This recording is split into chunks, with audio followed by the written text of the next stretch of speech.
অক্ষুণ্ণ থাকবে সে ব্যাপারে সূরাতে আল্লাহ তাআলা কিছু দিক নির্দেশনা দিয়েছেন।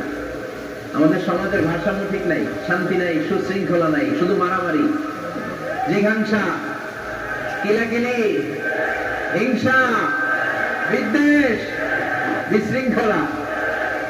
হিংসা, বিদ্বেষ, বিশৃঙ্খলা, মারামারি বিপরীতে সমাজের সাম্য, ভ্রাতৃত্ব, ভালোবাসা, সুশৃঙ্খলা আর ভারসাম্য কিভাবে অক্ষুণ্ণ রাখা যায় সেজন্য আল্লাহ তাআলা এই সূরার ভেতরে 10টা গাইডলাইন দিয়েছেন।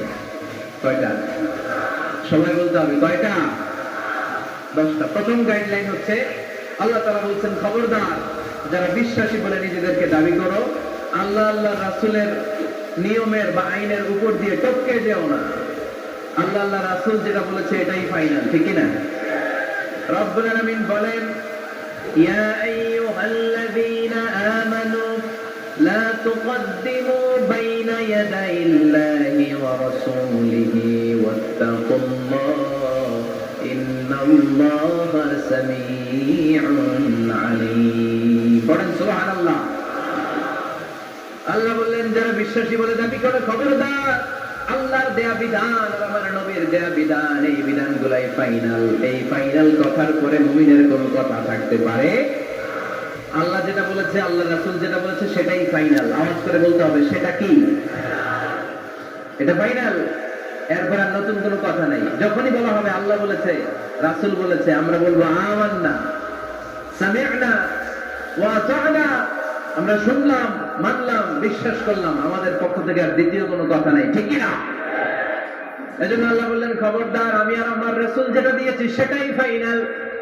অতিরিক্ত বুঝতে যেও না, ওভার স্মার্ট সাজতে যেও না, আমি আল্লাহর দেয়া নবীর দেয়া বিধানের সামনে অ্যাডভান্স হতে যেও না। কারণ আমি আল্লাহ আর আমার রাসূল যেই নিয়ম দিয়েছি সেটাই ফাইনাল, সেটাতেই বরকত।